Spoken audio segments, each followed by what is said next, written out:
Most of you won't say that because you're radical left. The newspapers are so dishonest, the press is totally dishonest, but that's all right, we've gotten used to it.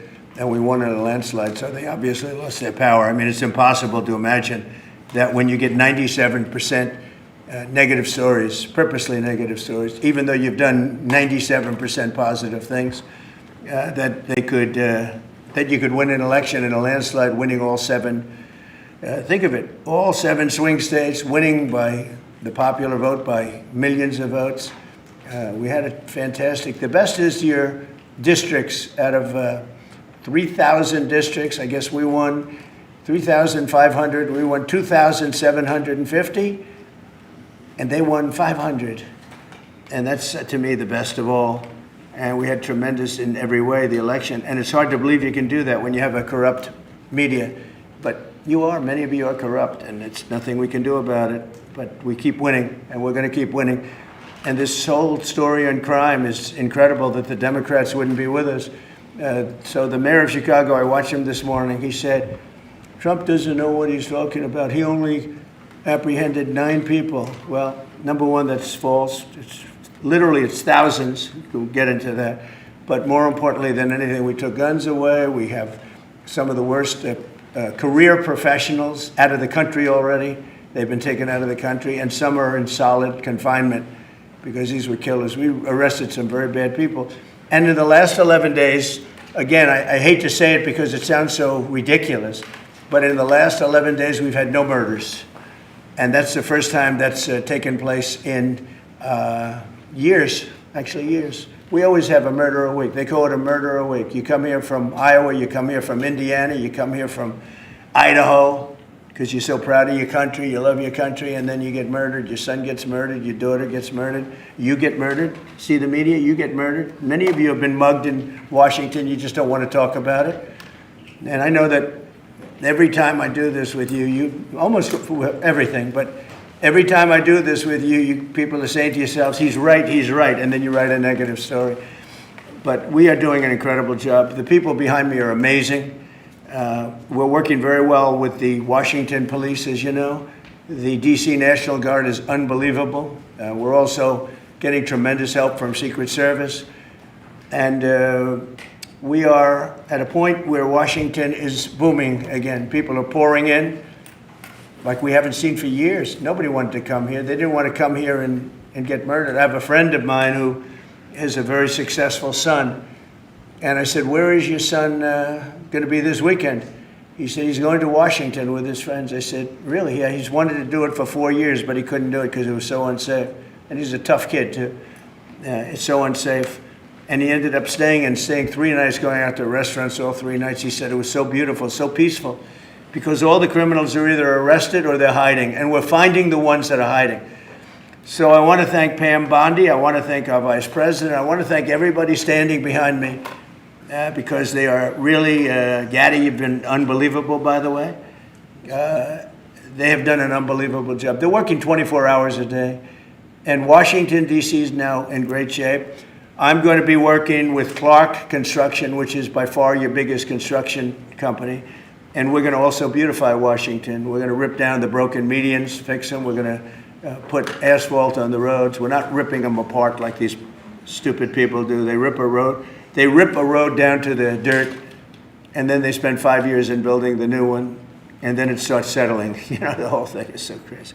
And they'll spend hundreds of millions of dollars on a road. I'll spend about $2, and it'll look better.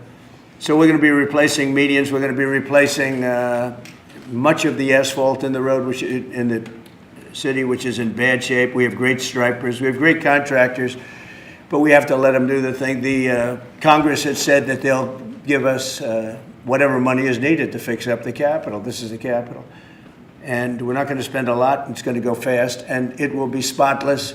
And we want it spotless for the World Cup and for the Olympics. You saw the World Cup was here the other day. And come to think of it, there's your trophy for the World Cup.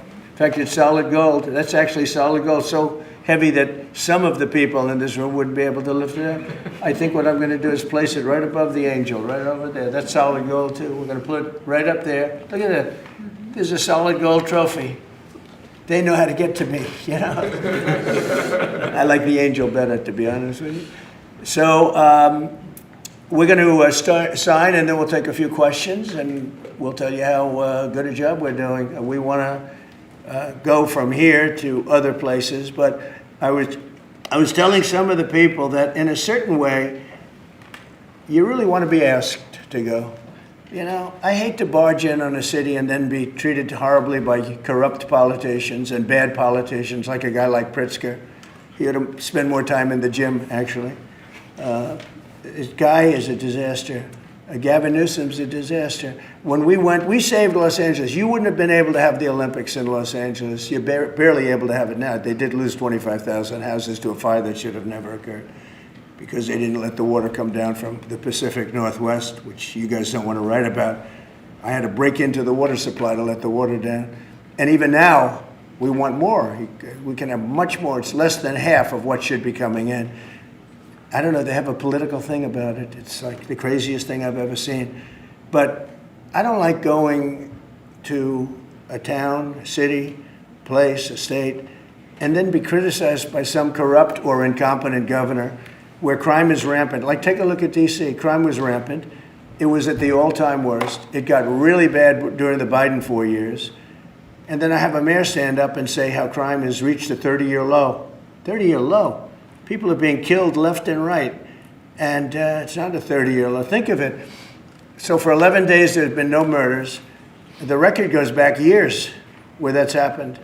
They haven't seen that happen in years. And then people stand up, and instead of thanking us, which they should do, and she's not that bad. She's better than most. But, you know, you have people, I watched in Illinois, Chicago, Illinois is a disaster. I have property there. It's a disaster what's going on in Chicago. And you get Pritzker, he's violating our rights. I think this is another men and women's sports thing. I think this is one of those, you know, they call them 80-20 issues. I call them 97-3. I think the Democrats better get smart. And, you know, politically, I hope they don't. But actually, in terms of love for the country, I hope they do, because it would be good to work together. So I'm thinking about, you know, when I have some slob like Pritzker criticizing us before we even go there, I made the statement that next should be Chicago, because as you all know, Chicago is a killing field right now. And they don't acknowledge it. And they say, we don't need him, freedom, freedom. He's a dictator, he's a dictator. A lot of people are saying maybe we like a dictator. I don't like a dictator. I'm not a dictator. I'm a man with great common sense, and I'm a smart person. And when I see what's happening to our cities, and then you send in troops, instead of being praised, they're saying you're trying to take over the republic. These people are sick. But I'm really saying, and I say this to all of you, in a certain way, we should wait to be asked, because they have cities that are so under control, you know, out of control. So we go in and fix it. They take the full credit for it, and they go out and say, I heard it this morning.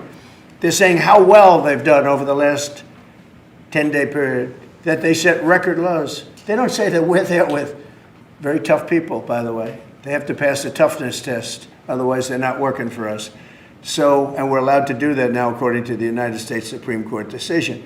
Now, they have to pass a toughness test. If they're not tough, we don't want them for this job. They might be great for other jobs, but not for this job, because they're respected. You saw the gang of kids. They were all huddled up, and a group of soldiers walked up. They never even got over. Those kids ran back to their homes or wherever the hell they came from. They were gone. This is one of the safest cities right now in the world, as crazy as that sounds. And it took 7 days. It took really 3 days, but we're now in our 11th day. So I want to thank you. So we had all of these things, 439 illegal alien criminals have been removed, and we have 6 known gang members, some of the worst leaders of gangs anywhere in the country, MS-13 and Tren de Aragua. We have 2 missing children that have been recovered. They thought they were gone. We brought them back to the family. The family started crying. They couldn't believe that they saw their child again. 49 homeless encampments have been removed. Like, we have the head of South Korea coming in a little while, the president, and he drives down the street. Already, his people have told me, he said, what happened? It's so clean. We always came here, it was filthy dirty with homeless and papers all over the road. That's the other thing. Those roads are swept immaculate, but they're going to be much better in a few months when we put a topping on them. They're going to look like they're brand new. We'll get rid of those rusty old medians that have been crashed into 1,000 times, and they don't fix them. They just let them, they lay them down on the road and they sit there for months. But we don't do that. We don't run things. We run things like we run this. We like clean, we like beautiful, and we like safe, and that's what we're getting. So I'll start signing the executive orders. To me, this is a very, very big deal. One of the executive orders has to do with cashless bail. That was when the big crime in this country started. And I can tell you who did it, when, but I don't want to do that because others followed pretty quickly. But that was when it happened. Somebody kills somebody, they go in, don't worry about it, no cash, come back in a couple of months, we'll give you a trial. You never see the person again. And I mean, they kill people and they get out. Cashless bail. They thought it was discriminatory to make people put up money because they just killed 3 people lying on a street. Any street all over the country, cashless bail. We're ending it, but we're starting by ending it in DC, and that we have the right to do through federalization. Okay, let's go. Could I ask you to say exactly what this is? Of course. So as you've consistently identified, sir, cashless bail policies are a key driver of the disorder we see on city streets all over America. Catch and release system allows criminals to keep going back out onto the street and reoffending. What this executive order does, it charges your attorney general with identifying jurisdictions all over the country that have cashless bail policies, and then it withholds or revokes federal funds and grants that are flowing to those jurisdictions to ensure that we're only supporting the people who have reasonable common sense policies around crime. So what area does it cover? Potentially anywhere that has a cashless bail policy. So some of the largest cities, some of the most left-wing states in America Almost have adopted. all of them, right? Illinois would be a great example of that, sir. Oh, they have a great cashless bail. You don't even have to go to court sometimes. No, Illinois, I love that state. It's a great state, but it's run so badly by Pritzker. They threw him out of the family business and he becomes governor. Now he wants to run for president. I don't think that's going to happen. Okay, we'll sign right here, right? Sir. So important. And this isn't Republican, Democrat. This is, and by the way, most Democrats agree with us. But this is just, we got to bring our country back. Okay? That's a big one. Also on the issue of cashless bail, sir, this is a DC-specific executive order. In addition to the measures that we're taking that are quite similar to what we're doing around the country, in DC in particular, the objective is holding as many criminal defendants in federal custody and subjecting them to federal charges as possible. That means that they'll be held pre-trial in federal jail as opposed to just being cut back out on the streets due to a cashless bail policy. Okay? And we have the room. And by the way, the prison they have in DC is horrible. It's horrible. People were subjected to live in that dog trap for so long, so unfairly. I have stories, you'll be hearing about them. That prison is horrible. Okay? This is an executive order that contains a number of additional measures relating to crime and law enforcement in Washington, D.C. It charges, for example, your Secretary of Defense with establishing specialized units in both the D.C. National Guard and the National Guard units around the country, specifically trained and equipped to deal with public order issues. It charges all of your various federal law enforcement agencies with hiring additional personnel to allow them to surge personnel to Washington, D.C. to deal with the current emergency here. It does a number of other things in that space, and it also asks the Attorney General to look at D.C. Metropolitan Police general orders that have currently impeded law enforcement efforts in the city, and to potentially look at unwinding those that are stopping the police from doing their job effectively. And are we going to ask this to be codified by Congress, all of these things? I think we could potentially, yes, sir. I think so. I think we should. I think we'll get it too. I think Democrats will vote. Well, I don't know. It's hard to believe that they might not, but I think Democrats will actually vote for this.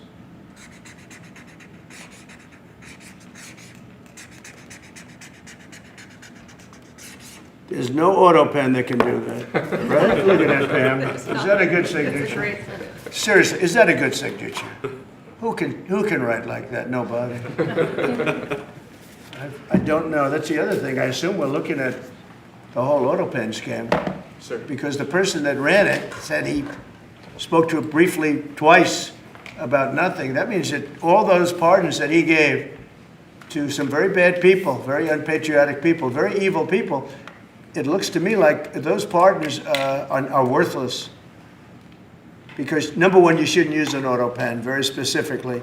But if you do, it has to be a very good reason. And they have to know that the president wanted it. The president didn't want this. The president didn't know he was alive, okay? He never approved any of this stuff. He wasn't for open borders and all the other things. He was never for open borders. I've known Biden a long time. He was never very sharp, but he was never in favor of open borders and all of the other things he did to destroy our country. Let's go. Lastly, sir, this is an executive order on flag burning. It charges your attorney general. Would you listen to this? This is very important. Flag burning. All over the country, they're burning flags. All over the world, they burn the American flag. And as you know, through a very sad court, I guess it was a 5-4 decision, they called it freedom of speech. But there's another reason which is perhaps much more important. It's called death. Because what happens when you burn a flag is the area goes crazy. If you have hundreds of people, they go crazy. You can do other things. You can burn this piece of paper.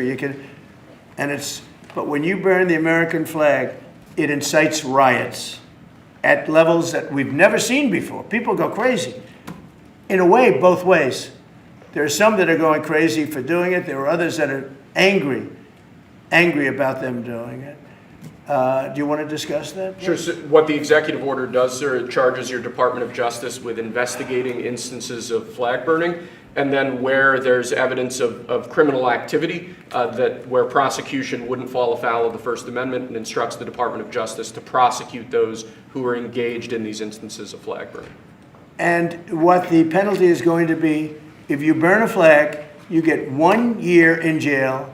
No early exits, no nothing. You get 1 year in jail. If you burn a flag, and what it does is incite to riot. I hope they use that language, by the way. Did they? Yeah, incitement is incite to riot. And you burn a flag, you get 1 year in jail. You don't get 10 years, you don't get 1 month. You get 1 year in jail, and it goes on your record. And you will see flag burning stopping immediately, just like when I signed the Statute and Monument Act. 10 years in jail if you hurt any of our beautiful monuments. Everybody left town. They were gone. Never had a problem after that. It's pretty amazing. We stopped it. But this is something that's, I don't know, in a certain way, it's equally as important. Some people would say it's more important.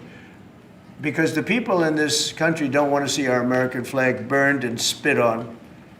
And by people that are, in many cases, paid agitators.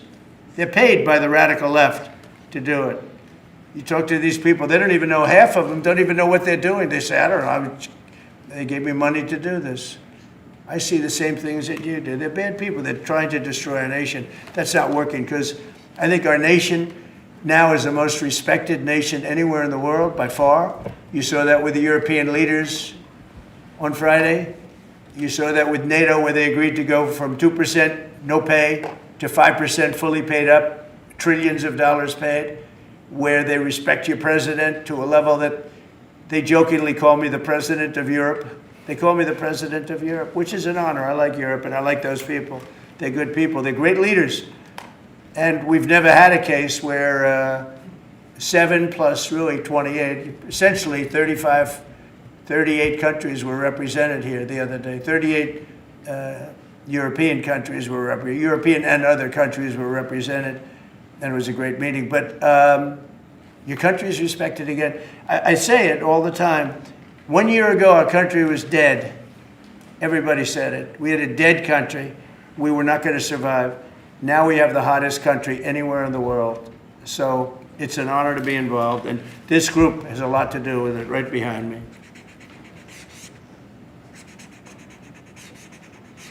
Does anybody behind me have anything? Pam, would you like to say something? Sure, President. Thank you for keeping D.C. safe. You know, just a couple examples of a mother, a single mom, whose house was burglarized, and the defendant got out on cashless bail, went back the next night and burglarized her house again. That's why this is so important. A man got in a fight with another guy. He had a gun. He was let out. Next night, he got out, went back and killed him. So that's why it's so important, President, what you're doing. And thank you for protecting the American flag. And we'll do that without running afoul of the First Amendment Good. as well.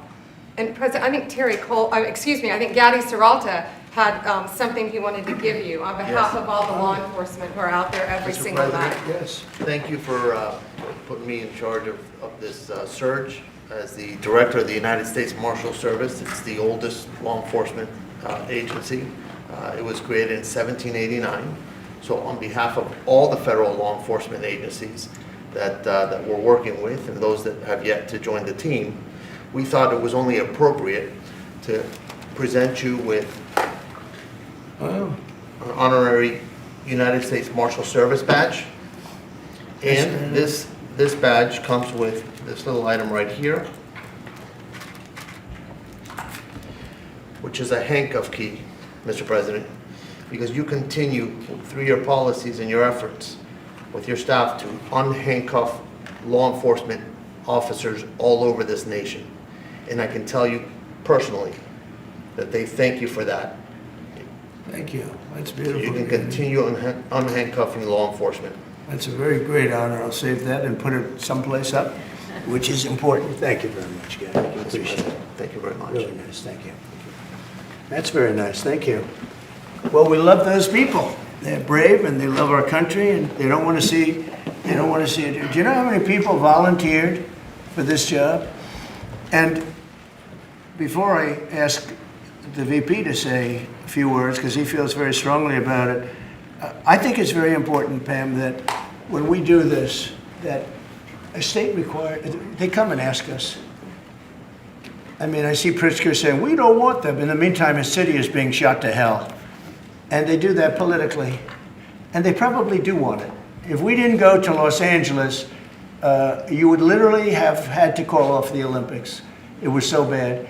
And the sheriff and the law enforcement people, but the sheriff said, and he came out very strongly, he said, if we didn't have these people, we were not able to control it. Now, 4 days later, after we had it totally under control, we did that quickly. He changed his tune a little bit. Well, I think we could have done it, you know. They were dead.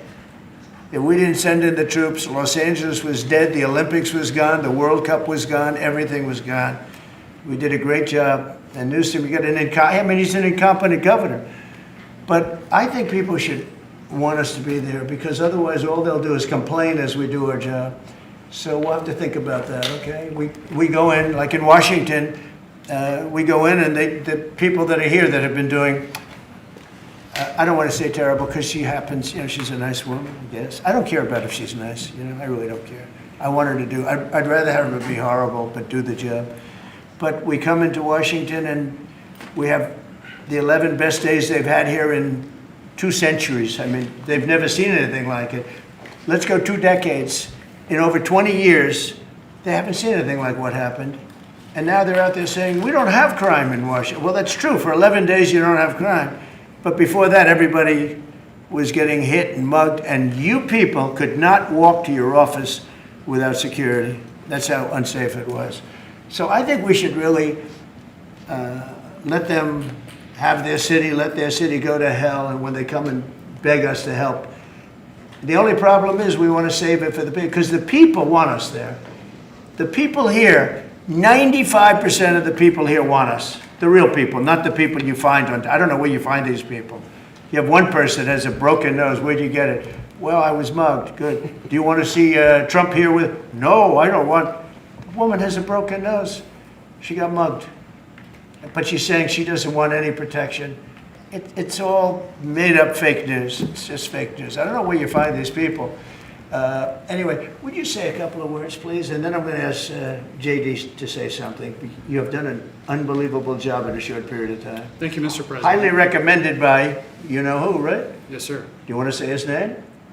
Mr. Youngkin, Governor right. Youngkin. Yes, sir. We stole you from Governor He called Youngkin. me. That's right. He called me. Glenn Youngkin called, and he said, "I have somebody who's really fantastic.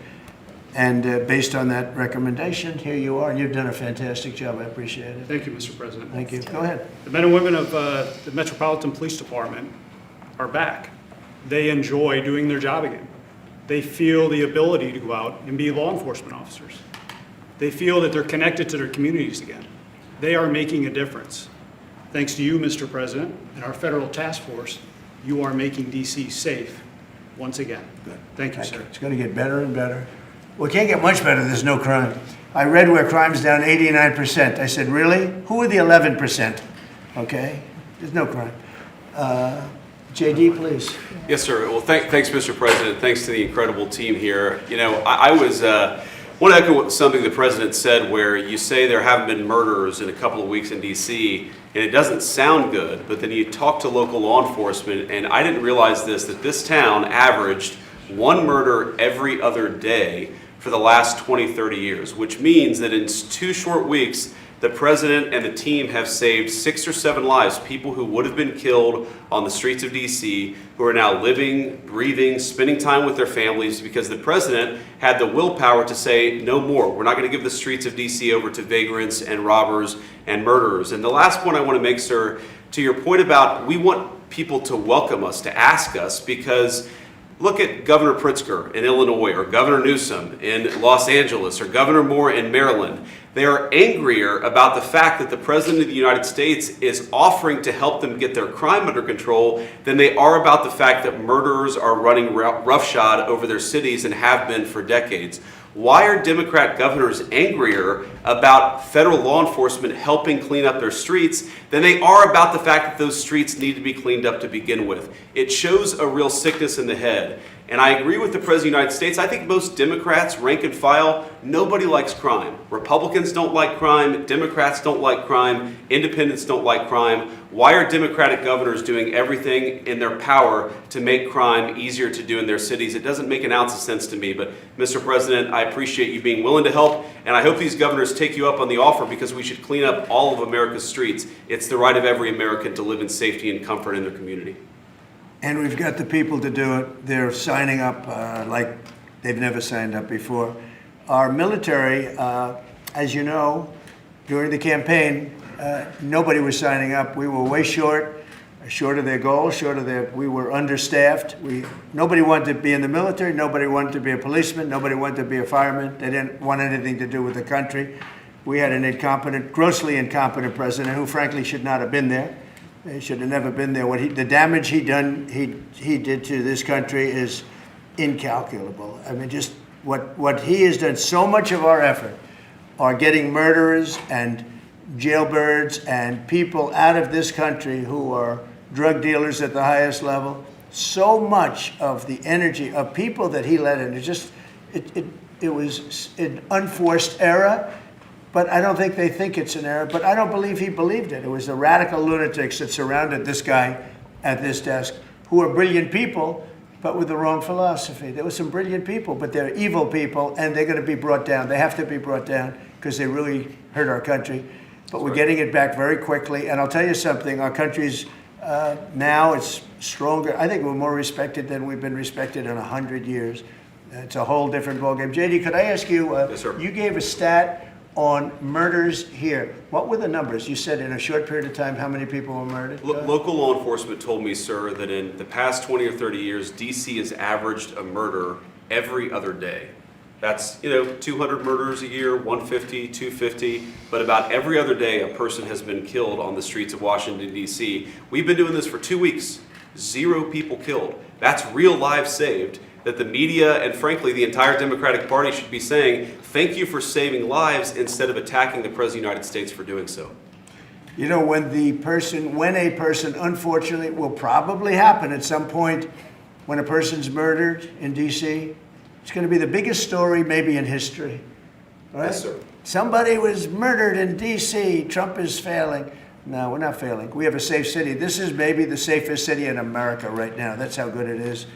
And it would be nice to be appreciated. These people, eventually, they're going to have to be appreciated for what they're doing. And they're going to have to be appreciated by the officials that are really happy when we go in because they've lost control of their place. Steve Miller, please, say a few words. Thank you, sir. So just to, first of all, follow up on what the Vice President said, no police officer working in the city can remember a time in their lives when there has been no murders. You can work at the police department for 20 years, 30 years, your whole life.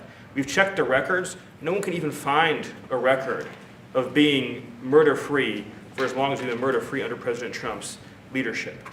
Additionally, and the President spoke about this before, we've uncovered, in the process of uncovering, a massive scandal in Washington, D.C. with the doctoring of crime stats. And the Department of Justice, under the Attorney General, is leading the effort to uncover this. But when we ultimately share the results, it will stun you.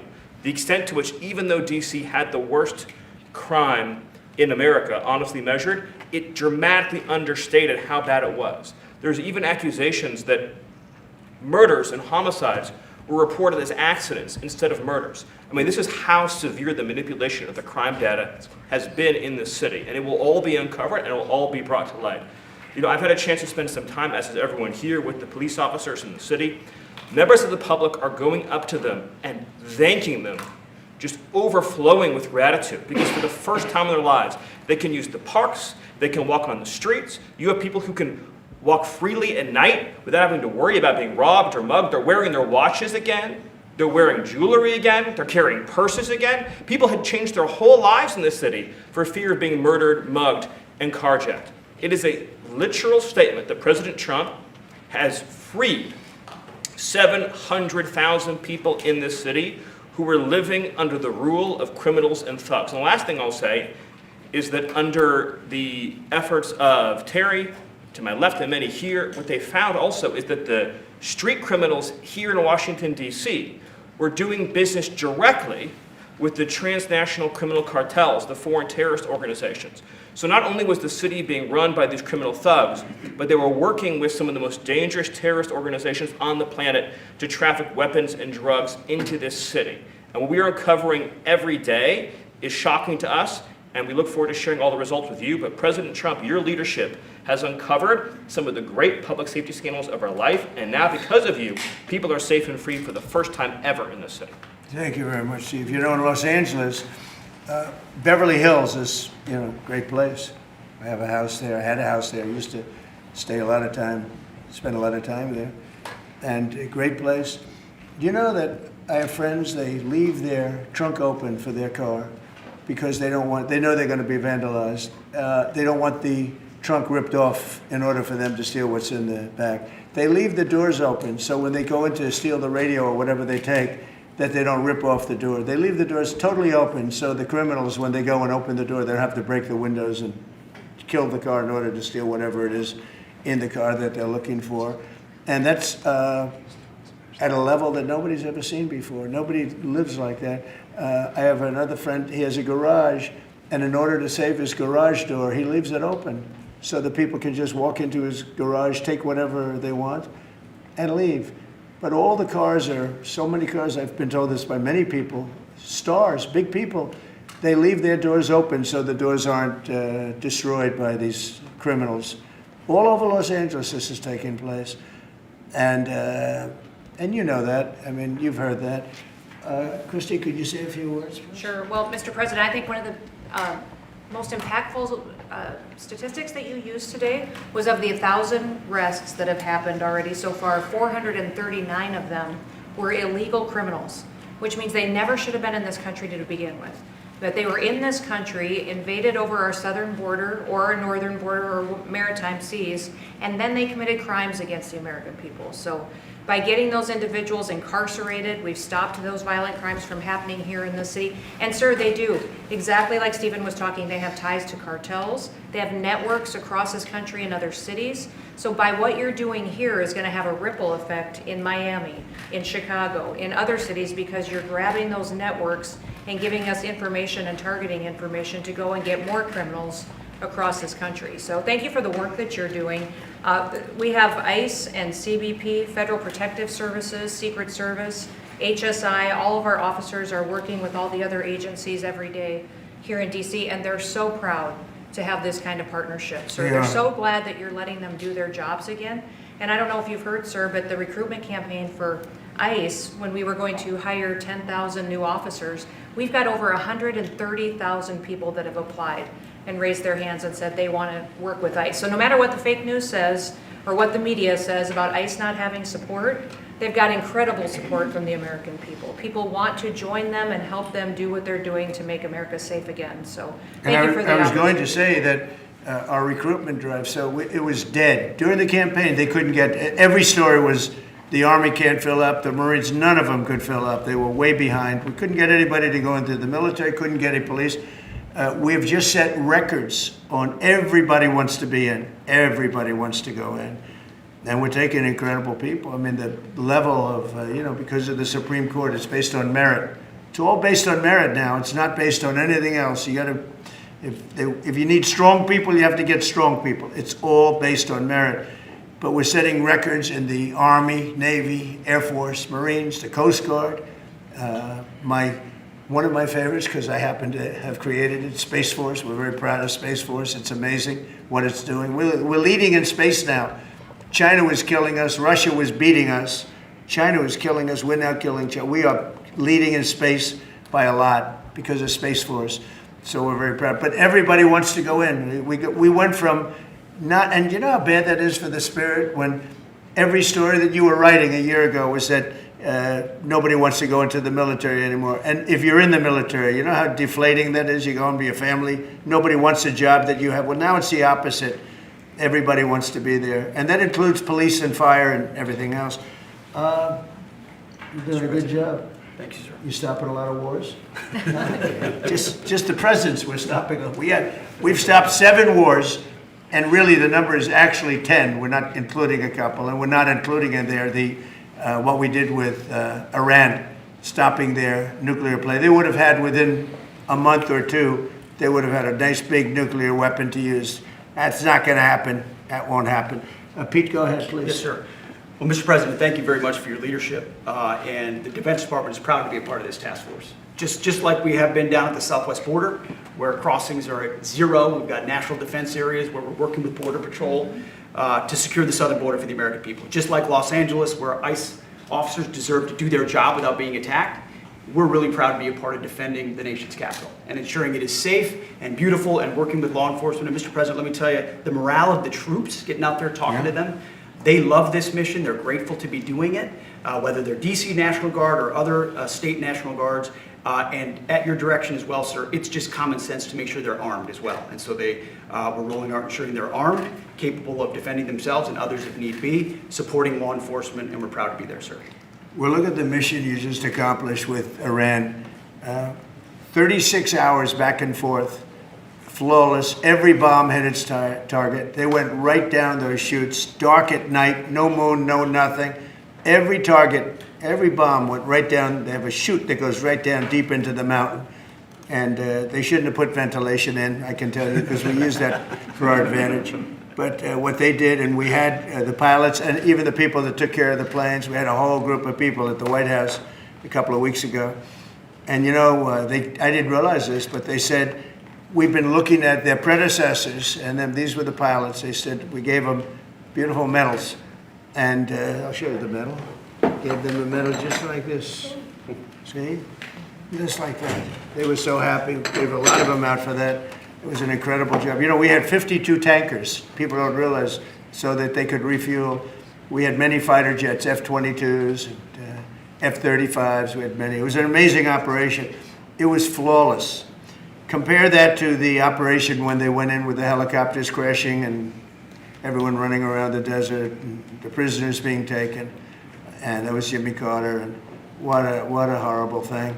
This was the exact opposite. This was the exact opposite of what they did in leaving a very, very nice place. The Taliban runs a tough operation in Afghanistan, and I think it was the most embarrassing day in the history of our country. That was Biden. I was leaving, and we would have left through strength, tremendous strength. We would have kept Bagram, which is the air base, one of the largest runways in the world, one of the most powerful. You could land anything on it, many, many feet thick. You don't build them that way anymore. You can't. But we left it, and now China's occupying that air base. This was the most incompetent administration in history, the Biden administration. And you're just lucky that they lost, because if they won, you wouldn't have a country anymore. And so, Pete, you started up by saying the Department of Defense. And somehow it didn't sound good to me. You know, it didn't sound good. Defense, what are we defense? Why are we defense? So it used to be called the Department of War. And it had a stronger sound. And as you know, we won World War I, we won World War II, we won everything. Now we have a Department of Defense. We're defenders. I don't know. If you people want to, standing behind me, if you take a little vote, if you want to change it back to what it was when we used to win wars all the time, that's okay with me. All right? That's coming You soon, sir. you let me know if you want to do it. I think Department of War. It just sounded bad. He said, sir, on behalf of the Department of Defense. Defense. I don't want to be defense only. We want defense, but we want offense too, if that's okay. So you'll make a decision. But you know, as Department of War, we won everything. We won everything. And I think we're going to have to go back to that. In the meantime, I've stopped all of these wars. I've stopped them. A big one would have been India and Pakistan. But we stopped them all. We stopped 3 wars. Go to Africa. They like to say, oh, you know, let me tell you, I love black people. And I did great with the vote with the black people. But they say, he's a racist, he's a racist. I said, really? For 35 years, a war raged between Rwanda and the Republic of the Congo. And it was a vicious war. 9 million people were killed with machetes, largely. Hatchets, machetes. That went on for more than 30 years, but 34, 35 years. And I stopped it. In fact, the presidents are coming in a week or two to sign we have the foreign ministers, it's all signed, the war stopped. But I got it stopped and saved a lot of lives. The Congo, it's deepest, darkest Africa. I got that war stopped. Nobody else could have done that. We did a lot of jobs. We did a lot of wars were stopped that nobody thought would even be possible. And I'll tell you what, the war with India and Pakistan, that was the next level. That was going to be a nuclear war. They already shot down 7 jets. That was raging. And I said, you guys want to do trade? We're not doing any trade. We're not doing anything with you if you keep fighting. You got 24 hours to settle it. They said, well, there's no more war going. And I used that on numerous occasions. Trade, I used I used whatever you had to use. But we got 7 of them stopped. And the one I thought would be easiest, frankly, was going to be Russia and Ukraine. But that turns out to be some big personality conflicts. It's one of those things. But we're going to get that stopped eventually. We're going to get that stopped too. 7,000 soldiers died last week. Think of that, 7,000. I usually say 5,000, but 7,221 soldiers died last week in the fight between Ukraine and Russia. And they're not our soldiers, but they're souls. They're living souls, and they leave their homes, and they wave to their parents, and their parents are so proud as they leave in a beautiful uniform, and a week later they get their head blown off by a drone. New form of military. It's a whole new form of fighting. So I would just like to thank the people that are behind me. Thank you very much. You've done a fantastic job. I appreciate it very much. We're doing a real job, and I'm so proud of DC. I passed it 2 days ago, and all the garbage is off the streets. It's terrible. I came in a month and a half ago. I'm driving down and I see garbage all over the place. The streets were a pigsty. Like I won't use the city's names, but you know what I'm talking about. There are plenty of them outside of this country and inside of this country. Baltimore is a horrible, horrible deathbed. It's a deathbed. I know Governor Moore said, oh, he wants to take a walk with me. He meant it in a derogatory tone. I said, no, I'm the president of the United States. Clean up your crime and I'll walk with you. But it's tremendous crime. But he was trying to be derogatory. He doesn't have what it takes. But he's trying to be derogatory. And I met him at the Army-Navy game. They said, oh, there's Governor Moore. He'd love to see you. He came over to me. He hugged me, shook my hand. You were there. He said, sir, you're the greatest president of my lifetime. I said, but it's really nice that you say that. I'd love you to say it publicly, but I don't think you can do that, so it's okay. But no, sir, you're doing a fantastic job. I want to just shake your hand. Thank you very much, Governor. That was it. And then every time I see him on television, he's knocking the hell out of me. So, but that's all right. That's called politics. But Governor Moore's he's doing a bad job. Newsom's doing a bad job. All of their potential candidates are doing a bad job. I can't imagine Pritzker being even a candidate, but somebody said he is. He can't do the work, can't do the job. He's not temperamentally suited. So I just want to thank you all for being here. Do you have some questions?